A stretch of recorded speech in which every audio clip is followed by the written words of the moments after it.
Next up, we have a panel on the impacts of various technologies on our industry. The panel will be moderated by Joe Motuliak from ACES, and Joe is the Director of Natural Gas Trading, where he's responsible for physical and financial commodity hedging strategies, trading execution, commodity market analysis, and managing ACES Weather Desk, along with the day-to-day operations surrounding the natural gas, oil, and other fuel-related issues of ACES members and customers. Our panelists are Joshua Hodge, Steve Collier, and Alex de Latour. So let's welcome our next panel.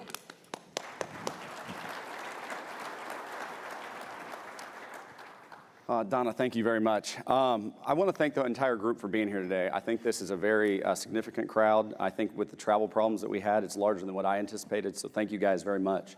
I also want to thank the panelists for joining us. I know they kind of went out of their way and really appreciate you guys taking the time to be here with us. And then finally, I do want to thank the first panel, and I want to thank Mira as well, because I think unintentionally, they both did a really nice job of teeing up the discussion that we are going to have. Really framing up the changes that we've seen over the past 20 years of ACES and kind of the changes that we're going to see moving forward. And I think in my time at ACES, which is really just over 6 years, one of the changes I've seen is this conference seems to get better and better. It continues to get more attended year after year. And I think that's not only a testament to ACES and our internal staff at ACES, but I think also our members and our customers as well, who really continue to push boundaries and really constantly really push to evolve and strive and improve. And I think if I've seen anything in the short time that I've been involved with the co-ops and kind of public power, those qualities continue to grow in importance. And I think that's particularly important given the time frames that we're dealing with that seem to be getting consistently shorter and shorter. And so I think at the heart of the issue is really the booming technological innovations that really underpin most of our day-to-day lives at this point. And I think when we think of technology and the energy spectrum as a whole in the U.S., that's always been a key factor in the equation. And I think whether you look back to the first commercial power unit that we saw at Pearl Street in New York in the 1800s, or Westinghouse powering the lighting at the 1893 World's Fair in Chicago, really proving that AC power could be delivered safely and reliably. Or you fast forward 50 years to the nuclear work that was done at the University of Chicago and really pushed us into a new level of energy that really no one could reckon with at the time. Or even as Mira discussed, the technological innovations and efficiencies that we're seeing with hydraulic fracturing in the U.S. that are taking oil and natural gas production to new highs and really turning America into a superpower when it comes to energy and the global spectrum. Really each step, I think, along the way has pushed us to where we are today and really mold the energy landscape as a whole. The one thing I think that we're seeing, though, is right now those changes that we were discussing over 20 years that they were dealing with back then, what we're discussing now, they seem to be happening at a much more rapid pace. And what that's doing is, I think, causing a great deal of uncertainty and ambiguity really across the board. And I know that's something we are trying to tackle at ACES, and I think probably most of you in the room right now are trying to wrap your hands around. So kind of with that in mind, as we were coming up with different ideas for the conference and trying to get some different ideas out there, we thought it'd be an appropriate time to discuss not only the challenges, I think, that lie ahead, but also the opportunities that the market really faces with kind of this growing realm of technologies. So we really wanted to focus on the most impactful changes. We've just got a short amount of time today, and actually after dinner with a couple of these guys last night, we could have probably talked most of the day, but we'll spare you for that and get you to lunch. But that being said, we're really going to focus on the growing renewable sector, mainly the solar growth that we're going to see in this country in the coming years, the concepts and potential behind energy storage, and also the Internet of Things, which I think most of us up here and probably most of the room is a new concept, but we're going to lean on Steve to really take us into that and explain how energy companies can really use that to increase flexibility in coming years, better optimize existing assets that they already have in their portfolio, and really increase reliability and potentially create new business services as we move into the future. So with that, I'll let each of my panelists kind of go into a little bit about themselves and their area of expertise, but just to kind of give you a little more introduction on each of them. First to my left here, we have Joshua Hodge, who is the Executive Director for the Center of Energy and Environmental Policy Research at the Massachusetts Institute of Technology. Next to him, I have Alex de Latour, who's the Managing Director with Morgan Stanley's Fixed Income and Commodities Division based out of New York City. And then finally, probably a familiar face to some through the industry, and if nothing else, he was here a couple years ago, Steve Collier, who is the Director for Smart Grid Technologies at MillSoft Utility Solutions based out of Austin, Texas. So again, thank you guys for joining me, and we'll kind of get into it. Joshua, I'll start with you. You can tell us a little bit about your background, which I think is far-reaching, the work you guys are currently doing at MIT, Sure. and really some of the technologies advances that we've seen in the last 5 to 10 years. The last 5 to 10 years. So thank you for having me. Again, Joshua Hodge with MIT CEPR. So my group, CEPR, is really the hub of energy economics at MIT. I'm not an engineer. I know it's disappointing to get someone from MIT who's not an engineer, but alas, you ended up with a non-engineer MIT person. And what we do is we work very closely with the various engineering labs at the Institute. And at the moment, we have 8 so-called low-carbon energy centers at MIT, which are engineering-focused labs that work on specific technologies, notably storage. And I'll talk a little bit about some of their findings today. We also have a center on solar that really focuses on concentrated solar plants, advanced nuclear, CCS, and advanced materials, and the like. What we really do is we take the cost curves and the updated cost curves out of these labs, and indeed the labs that our labs collaborate with all over the world, and try to figure out how these things fit together, because it's our sense that DERs as standalone entities don't really have a lot of value. It's sort of sacrilege in some corners. They really don't. It's really the successful integration of DERs that has the potential to unlock value. So we find doing the dirty business of trying to figure out how one actually integrates these into the system and understanding what that costs and what the sensitivities are there, both to technology uncertainty and policy uncertainty, is really useful for decision makers, both in industry and in government. So before I kind of move on to Alex and he can kind of give us his kind of highlights, Yeah. you mentioned energy storage. Mm-hmm. And I think one of the things we as a group, and I think our industry is really focused on right now, is kind of battery chemical storage. And we heard that brought up in both the presentations this morning.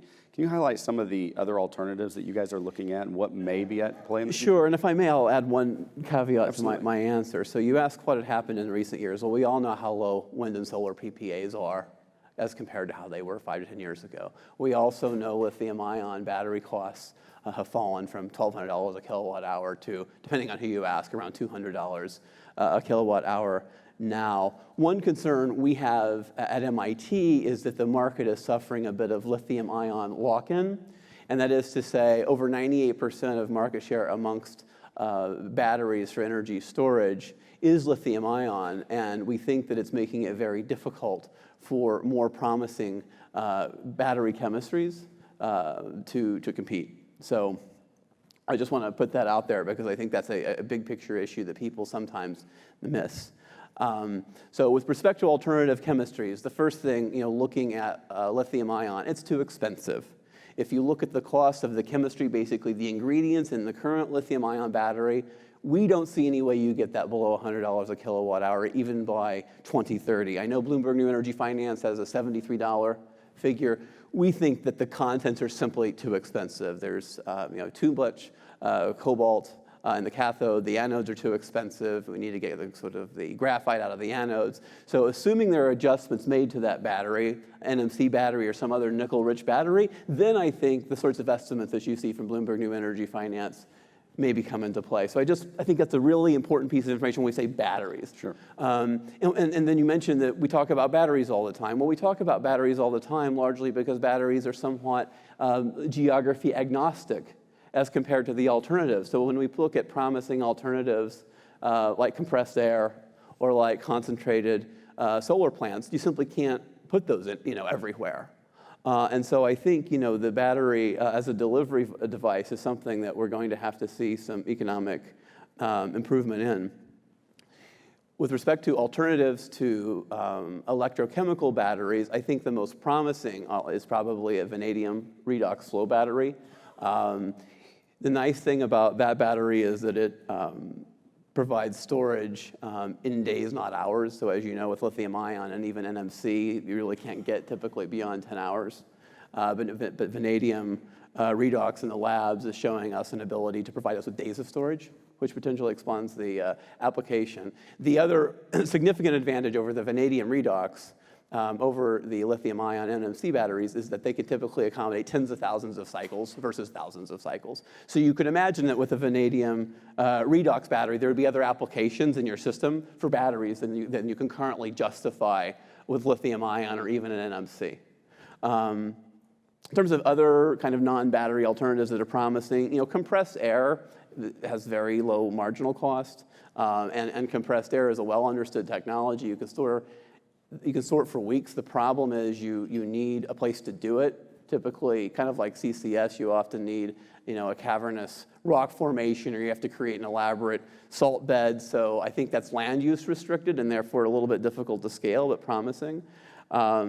I think over the long term, hydrogen has a lot of potential. And when we say hydrogen, we have to be very specific about what we're talking about. But there are numerous possibilities there. There's the gas reformation that we are familiar with. There's the hydrolysis. It's now been proven at the megawatt level, which is interesting from a climate perspective. And the nice thing there, too, is then you can produce hydrogen fuel cells that you could use in mobile applications, such as transportation. The hard part with hydrogen is the logistics sort of required, the infrastructure required to support the storage and delivery of hydrogen, whether it's through reformation or through hydrolysis. So that's a major caveat, and that's why I think hydrogen is really interesting from a long-term kind of seasonal storage perspective. Again, if the batteries are in hours and the flow battery is in days and the compressed air is in weeks, hydrogen potentially takes you into months. And as we might talk a little bit later, I think when you look at the long-term and deep decarbonization possibilities, it's the lack of seasonal storage. It's the lack of economic seasonal storage that's potentially a real problem for a lot of these more aggressive decarbonization plans and RPS mandates. So we talked about this at dinner last night. I think Joshua's obviously got some very good opinions and research on this. Alex, Joshua and his team are really looking at things kind of from that research side. They're starting to get in the field with some co-ops and different things across the country. But can you discuss how an investment bank like Morgan Stanley kind of gets involved in the energy and tech arena and kind of the functions and solutions that you guys provide? Yeah, absolutely. Thanks for having me. Kind of I think where we fit into the space is when development projects will be looking for financing or maybe more traditional banking type service, along with some potential offtake and or hedging along with that. We'll work with the developer and potentially the off-taker to put together that financing and hedge solution. Depending on how it's structured, that requires us to be familiar with the technology, because in certain situations that can end up being our potential collateral. So if we're going to lend money against something for 5, 10, or 15 years, we need to understand what exactly we're taking into our portfolio, what the risks are to the cash flows of that solution, and what our ability to monetize that collateral will be, 8, 10, 12 years from now, should that be required for us to backstop the loan or the cash flows on the project. So we spent a lot of time over the last probably 10 years looking at these projects and, I would say kind of following the early adopters in the space. As a bank, we're not the innovator on the technology, but we certainly end up holding a fair amount of that technology risk for a long period of time. So we started looking at wind seriously in 2013, 14, probably about 10 years after the market had its first crop of wind development projects. And more recently, we've been looking at solar and battery combination solutions, some limited fuel cell projects, and I think over time, we've gotten comfortable with more technology in the wind space as we've gotten more familiar with different turbine suppliers. We've gotten comfortable with repowering technology, and we've gotten comfortable with solar and are getting comfortable with batteries. And a big part of the unknown there is when things are new and you don't have data, you want to be conservative because you don't want to end up maybe owning a large number of solar panels, which the resale value is zero, but you also, want to incentivize and support, viable projects that are stable and can, can return the banks money on a loan. So that's what we try and balance on technology is, pushing the limits of what we can take risk on in order to, I think, incentivize prudent evolution in the market with our counterparties. So you mentioned tech risk, and I'll get to that a little bit later, but I think it'll be interesting to hear you discuss how you guys are managing that now compared to how you used to look at a traditional kind of power project. Steve, I want to kind of bump things over to you. You've got a very diverse background through your wide experience. You've been working with co-ops and public power for quite some time. Can you tell us a little bit about your experience and kind of the things you and your company are looking at right now, and how do we get all this technology to work? Well, as you've pointed out, I have a hard time keeping a job. I've wandered about, but almost all of my career I've worked with electric co-ops and municipally owned electric utilities, public power systems. I actually started in the investor-owned utility end of the business at Houston Lighting and Power, sharing an office with the founder of my company, Wayne Carr, in system planning.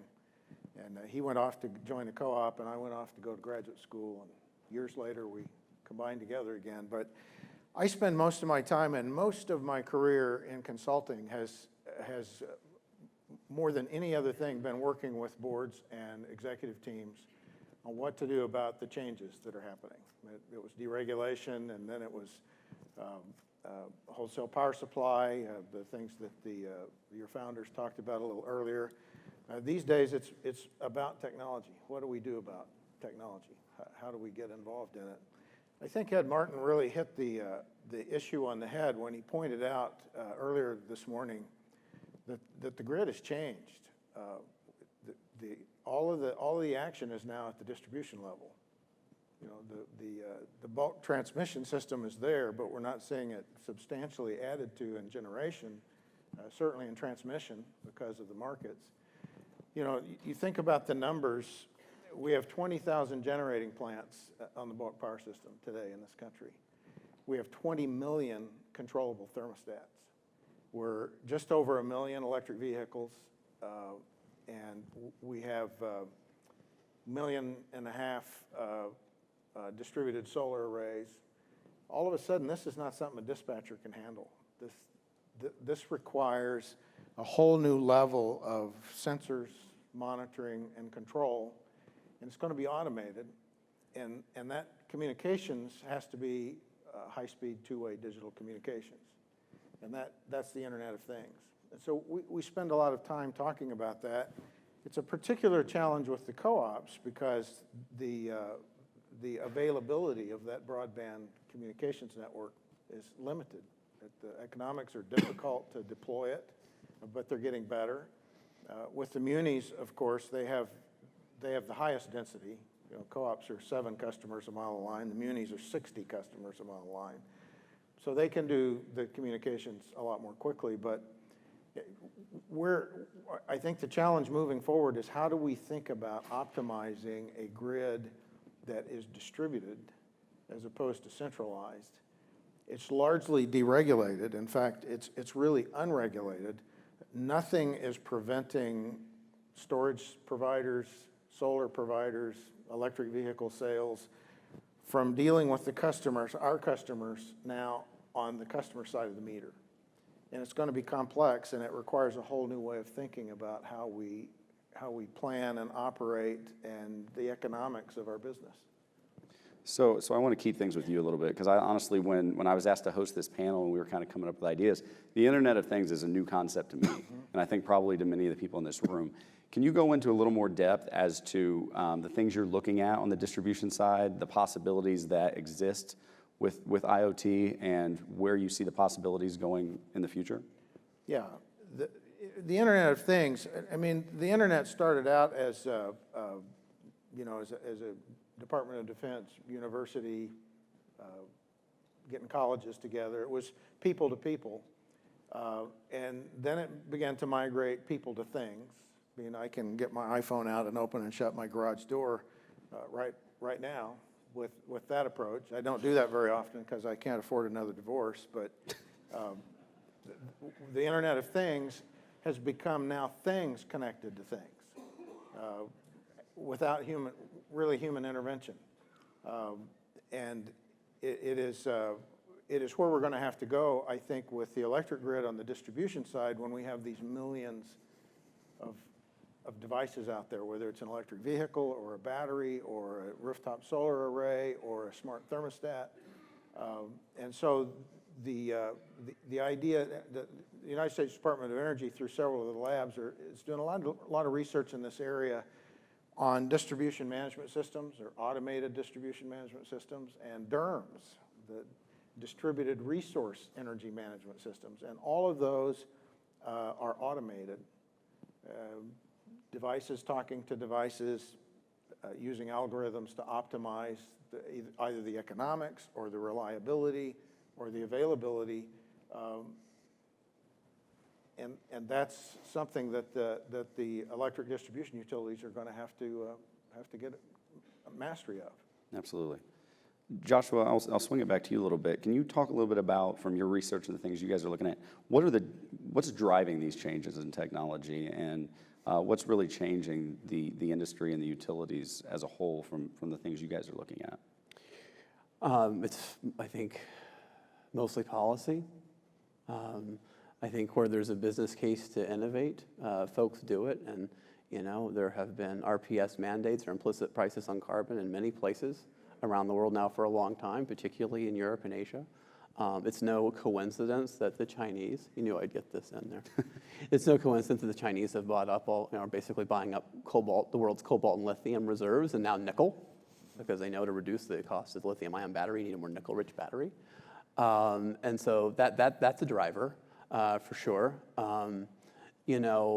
I worry that folks sometimes get the wrong idea, though, from looking at charts on penetration of variable renewable energy. Occasionally you'll see something like, oh, Costa Rica just celebrated its 17th day on completely renewable energy, or Norway did the same thing, or South Australia did it. And basically in every case, you've either got a large amount of renewable baseload typically available in the form of hydro, or those jurisdictions are importing energy from neighboring jurisdictions, in the case of South Australia from Victoria, in the case of Germany from France and the countries to the east. So I think, frankly, and I'll be a bit controversial here, I guess, I think we get out a little ahead of ourselves in terms of the sort of inevitability of solar and wind taking over the world. I think clearly, the LCOEs and solar and wind are what they are. The PPAs have gotten very competitive in places where you have a really strong solar resource that makes a lot of sense,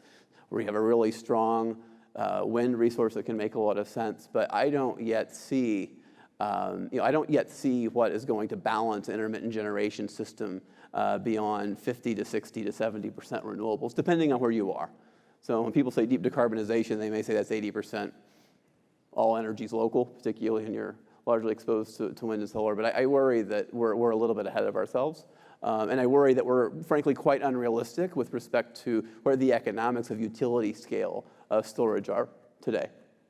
And we're going to get to that, because I think that's one of the good points that I think you have for the crowd, and kind of talking about the policy. And we talked about the cost continuing to decline. And I think one of the things you've talked about is that last 10 to 20%. It might actually do the opposite. And I'll get to that, but I think I want to swing things over to Alex a little bit, just from the market side. Obviously, Morgan Stanley is a very big market player. What are the impacts that you've seen on this new technology, really on the wholesale market in recent years, as we kind of see this increased deployment of renewables across the board, kind of growing storage technology, and as we're starting to kind of pair the two together? I think the previous speaker said a lot of things that I agree with and that we generally see in the market, which is,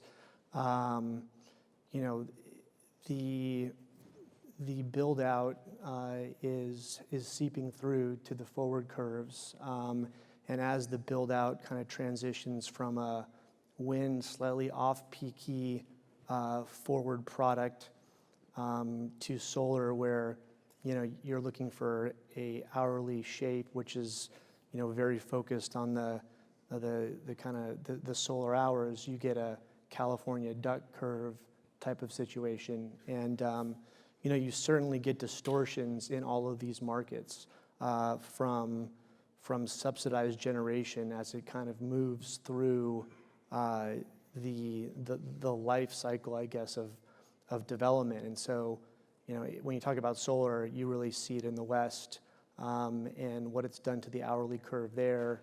And I think we're seeing it now more in other RTOs in the United States. PJM, I think, is a good example where there's a lot of build out that's been happening in the Virginia area, and you're starting to see that hourly curve distortion happen there. So, in general, I think the majority of the offtake agreements, are generally an as-gen VPPA type transaction between the sink and the development project. Where we come in is, again, on financing and funding and any incremental hedge that may help get the overall project over the finish line. So an example would be a 150 megawatt solar project in California. It basically pencils. 130 of it is PPA'd to the utility, and the RECs are spoken for.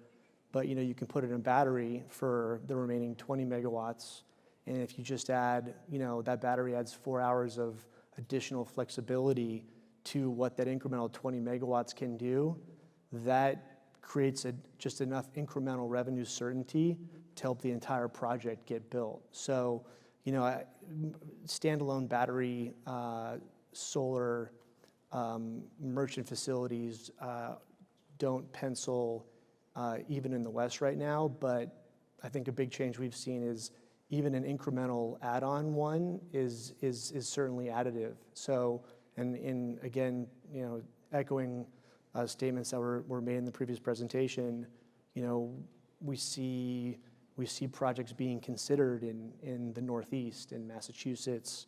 The numbers don't work, but it seems like it's kind of a matter of time before they do.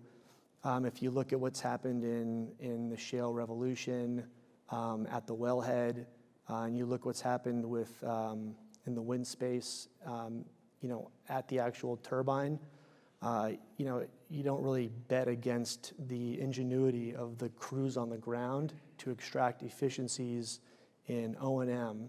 And I think we expect to continue to see that in batteries, where as you deploy these and people get experience, they really figure out how to optimize it and kind of make it work. So I think just what we've seen in hydro, years ago, where you think the hydro plant's good for 20 or 30 years, but once people start taking care of it, it can work for 40 or 50 years. And so we're continuing to see that in renewables. And one thing, just to touch on a statement that was made about, the Internet of Things, right? And what can drive the push of, the market participants in this room to want to figure that out. I think one of the things that we see from the technology space is when you have technology companies that are putting, that have high load centers like data centers, they're very familiar with load balancing. So, they can shift their traffic instantaneously to a number of different centers. So, they've figured out pretty quickly that they've got their California data center, they've got their West Texas data center, and they've got their Virginia data center. And, they're load balancing significant load during the holiday traffic season to the lowest priced power location. And, they can do that globally, or they can do that within the lower 48 states, depending on latency. So I would say that, having that type of functionality is something that some of these big C&I customers expect, and they can put a data center anywhere, really. And so you want to be able to meet the minimum threshold of, data and technology comfort in order for them to do that analysis. It's interesting. There are several million data centers out there, and when you deal with them, I've helped co-ops, a couple of co-ops, land and make arrangements with the data center. they're incredibly sophisticated in their understanding of the electric grid. I mean, it is so surprising. And the same algorithms that they're using to route traffic through their data centers is the kind of algorithm and method that we're going to use to operate the grid in the presence. Many of them already have a microgrid. You know, there's already a little utility with each one because of their reliability issues, and it further makes the grid more complex. And So that's an interesting segue. And we had a question earlier about kind of the PTC and ITC, and I promise that was not a plant, but it was definitely very timely. When we look forward, you know, the costs continue to come down. I wanted to ask you, Steve, do you see a need for continued subsidies to get some of this technology deployed? And if not even that, is the government, or are you going to have a larger entity help kind of drive this? Because you're talking thousands of entities to millions, and potentially larger than that. you know, the subsidy question is interesting. If you look at energy subsidies from the federal government from inception to date, guess who gets the most? Oil and gas. If you do it in per kilowatt hours produced, you know, how many cents per kilowatt hour produced were subsidies? Once again, solar is not first. I think we've gone from a transition, the renewable energy mandates and the subsidies, the government subsidies and others, got this thing underway. But as Bloomberg New Energy Finance, one of my favorite sources of info on this, what I love about them is they're not pro-solar, they're bloodless vampire investment bankers, I'm sorry. But It's okay, but reformed. They have a very objective view of things. You know, is it going to pencil or is it not? And I think we're in a transition from a decarbonization kind of motive to the fact that if I put in solar today, the per kilowatt hour cost of that solar, neglecting for a minute the need for storage in order to deal with the dispatchability, the cost of every other kind of generation that I can build, the life cycle cost is going up. Wind and solar are continuing to go down. So I think it's driven as much by economics now as it is by past subsidies, which got the thing underway. You can argue whether or not that was fair, you know, but it's the reality of the day. You know, you're seeing power purchase agreements in this country and in the world, long-term fixed price power purchase agreements from solar in the 3 to 4 cent a kilowatt hour range. I mean, that is industry changing.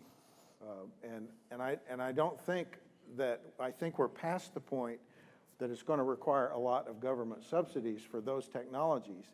Where the government is going to need to be involved is how do we monitor and control and maintain the reliability and security of a distributed source system. So you mentioned decarbonization. I know this is a really hot topic for Joshua, so I'm going to kind of let him get it. Yeah, Alex. I just want to say one thing on subsidies, go if you ahead. don't mind. You know, kind of an interesting statement. I mean, I think that from my perspective, there are certainly a number of entities and projects which would do these without subsidies. You know, the numbers look better, but there's also an element of, well, we just want to do it. Yeah. I think that's if you're a large technology company which has zero debt and just a ton of cash, you know, that's a luxury you can afford, right? Where Apple does a gigawatt in China with like no subsidies, and they go to their suppliers and they say, you guys are all contributing to this fund, and we're going to use it to build renewable projects, and the only answer is yes. But you know, I think subsidies are important to you know, market participants such as you know, the entities that are included in this room in discussion, because you know, we are companies that have debt and that have to manage cash flows over a long period of time. So, you know, for the marginal project in an RTO or a sub-region of an RTO that has transmission issues, you know, I think it still is an important aspect. You know, nothing's perfect, especially when you do it on a federal or state level, but I mean, it still can help, I think, incremental projects when funding and sourcing are finite resources. Appreciate that. So Joshua, on the decarbonization side, and it kind of came up in the first panel this morning, kind of going 100% green, things like that. What are we missing from a policy standpoint? And as I mentioned to and alluded to earlier, kind of that last step in the process may be more expensive than anybody even knows. Can you opine on that? Yeah, I think when people talk about decarbonization, they typically mean partial decarbonization. So that could be, an interim RPS of 30%, 40%, 50%, 60%. And when you're looking at partial decarbonization, in some states, certainly not all states, you could imagine there being a business case for it.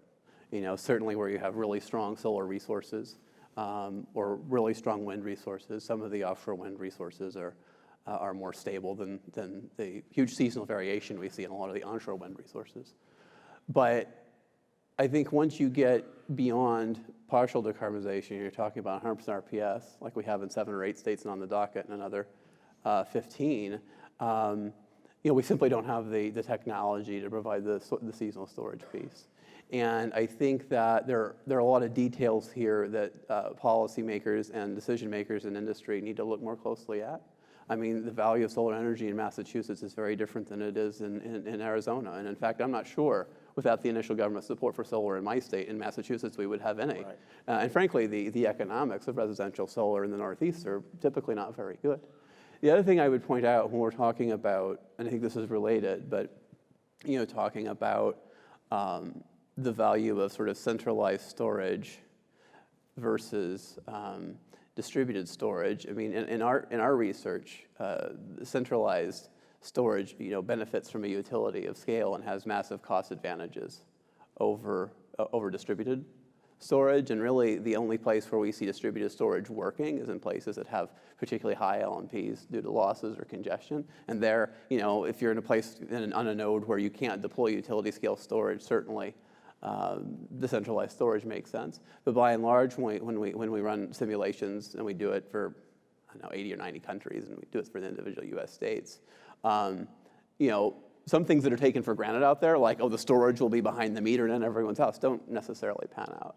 Of course, your assumptions about storage cost curves are a big sensitivity there, and reasonable folks can disagree on what the prices for these storage technologies will be in a few years. But the big point, or the big takeaway to your point is, when someone says deep decarbonization, I think listen, because when you start talking about that last 20 or 30%, and this is true even somewhere like in Arizona with fantastic solar resources, you will see in most of our modeling, you will see the costs go up exponentially. Not 50%, not 100%, not 200%. Exponentially, you'll see the costs go up. Not only because of the exposure to storage, but the amount of transmission that is required to squeeze that last 20 or 30% out. That will be a big deal. It's not yet, but I think, in a year or two, people will start talking about this, particularly as more states take on 100% RPS mandates, and researchers look at what that means. So you mentioned a lot of the differences we're seeing in different states and different regions in the country.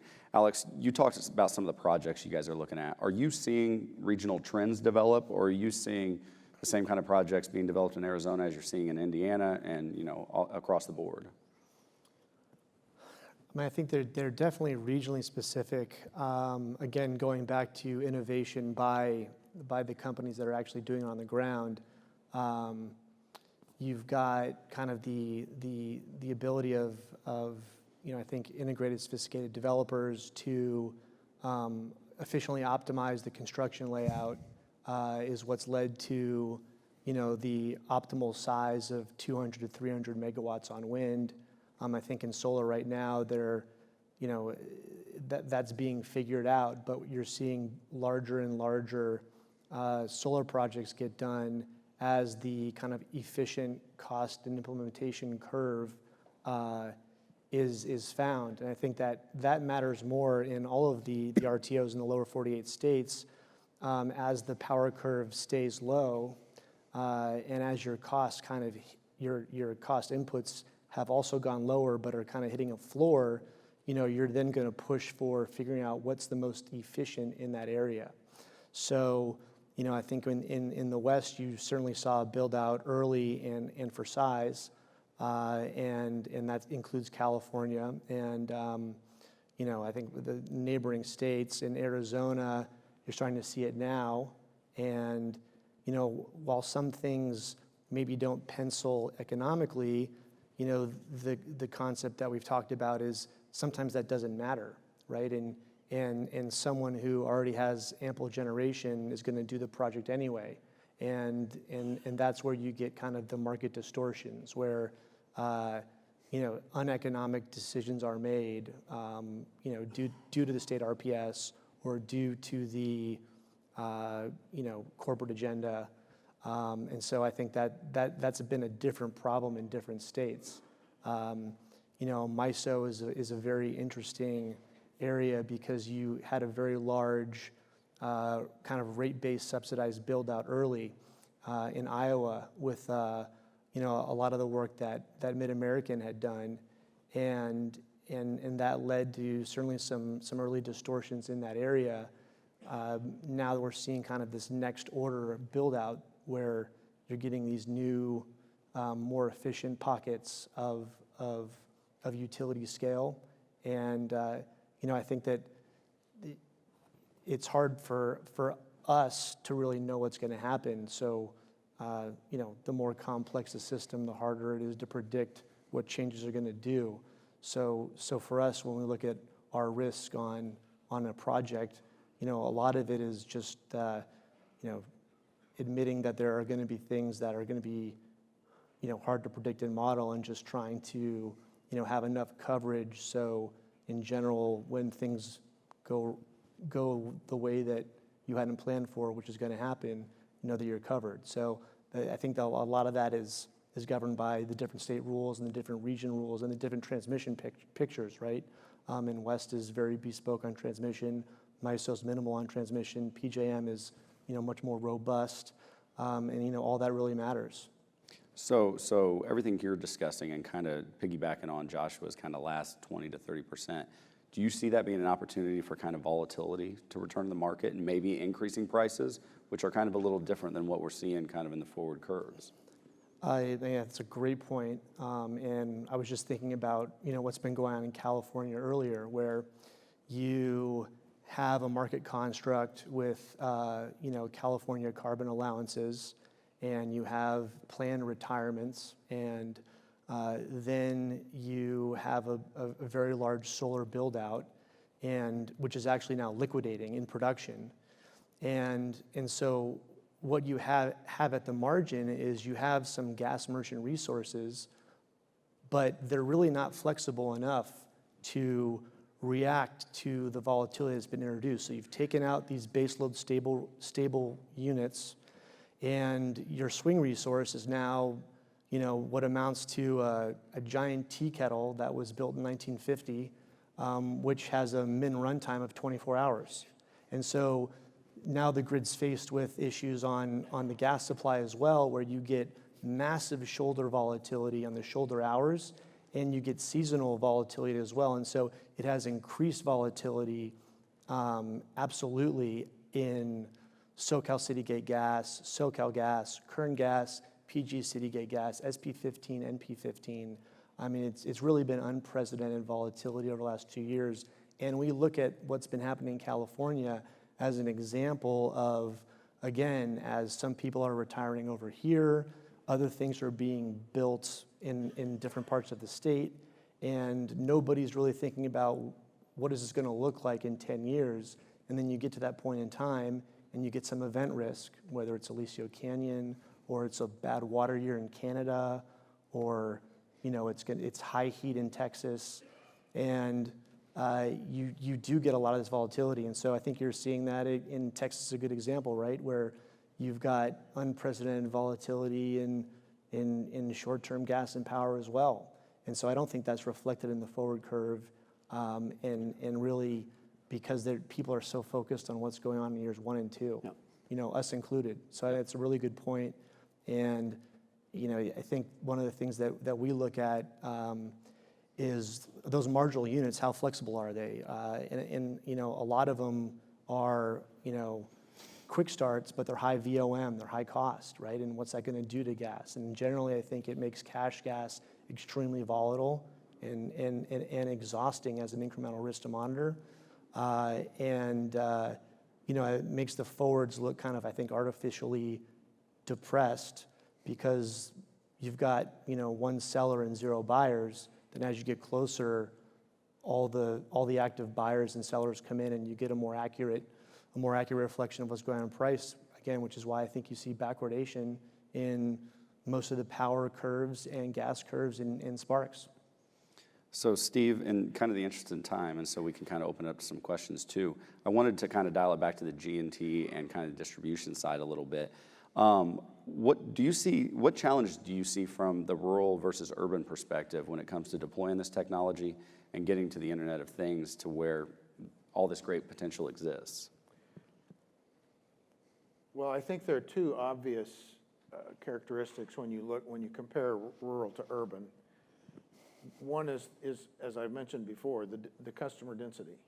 Because my cost per customer in a rural area of anything that I do is higher than in an urban area because of that sparsity.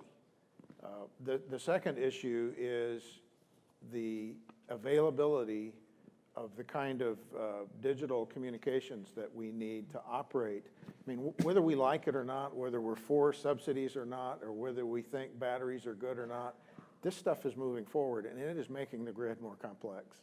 And as you point out, in some very negative ways.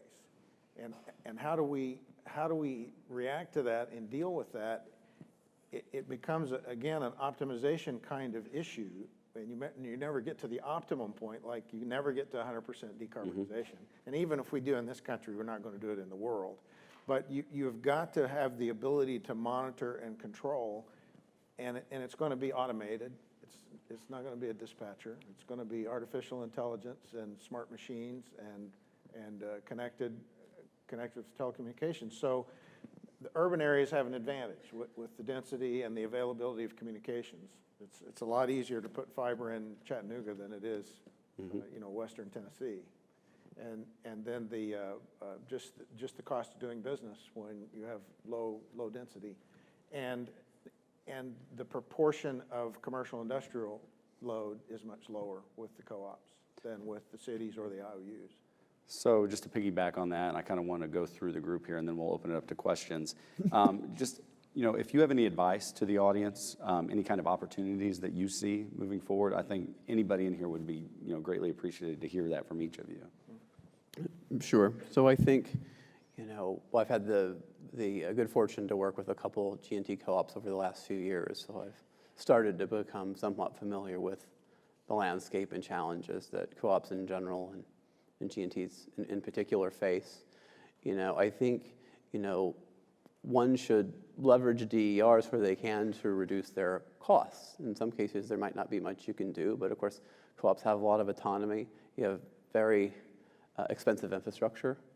As battery costs come down, there should be opportunities to reduce the copper in your system to reduce costs. So using batteries, not just for frequency regulation, which most DNTs already do, but kind of extending that out to more transmission deferral, network reinforcement for transmission deferral, and potentially, especially if the flow batteries do what I'm hoping they're going to do, you might have a really good economic resource there for helping with peaking capacity as well. So I'd keep a real close eye on cost reductions in lithium ion with the NMC and the like for transmission deferral, and the flow batteries, vanadium probably being the best one.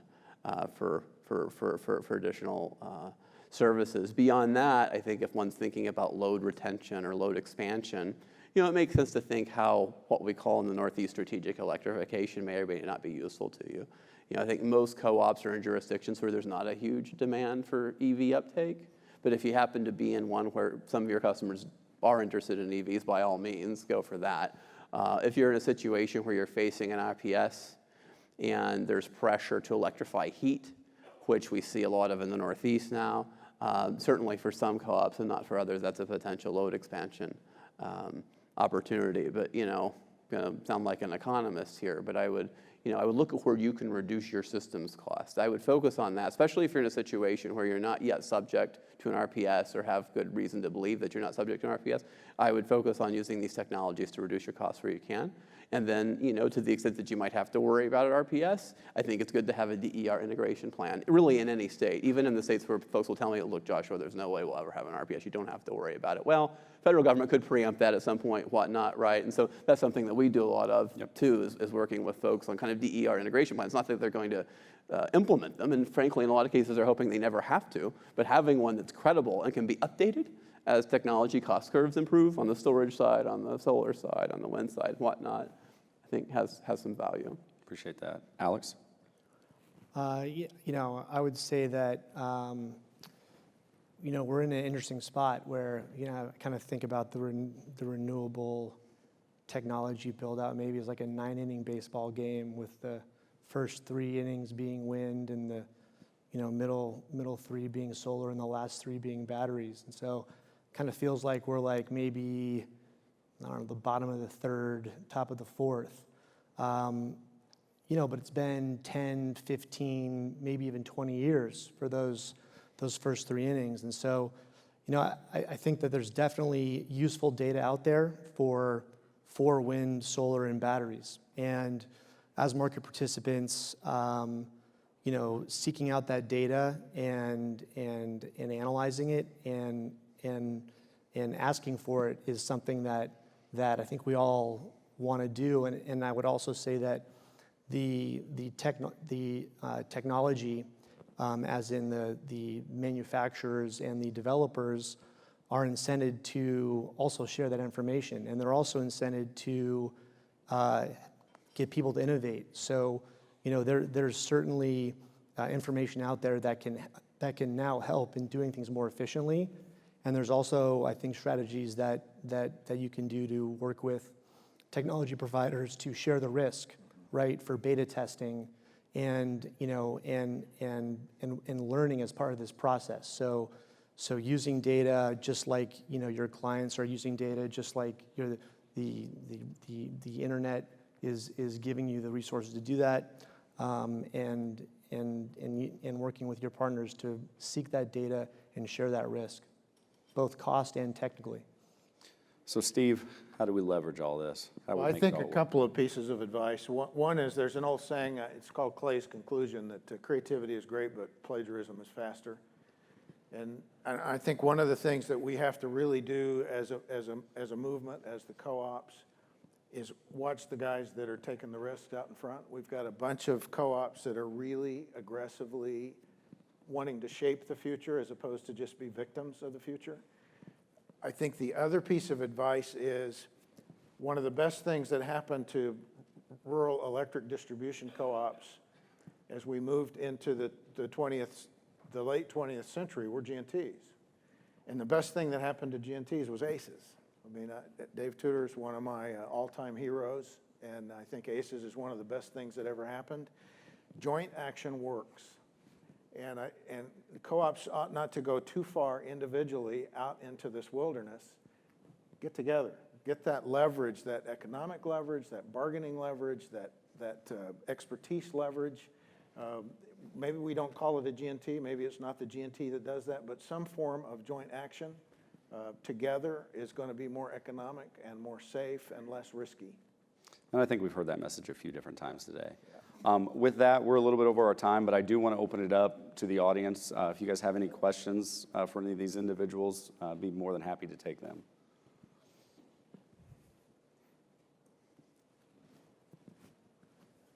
None? I think we have any. 0? Everybody wants to go to lunch. All right. Well, thank you guys very much for joining us. Greatly appreciate it.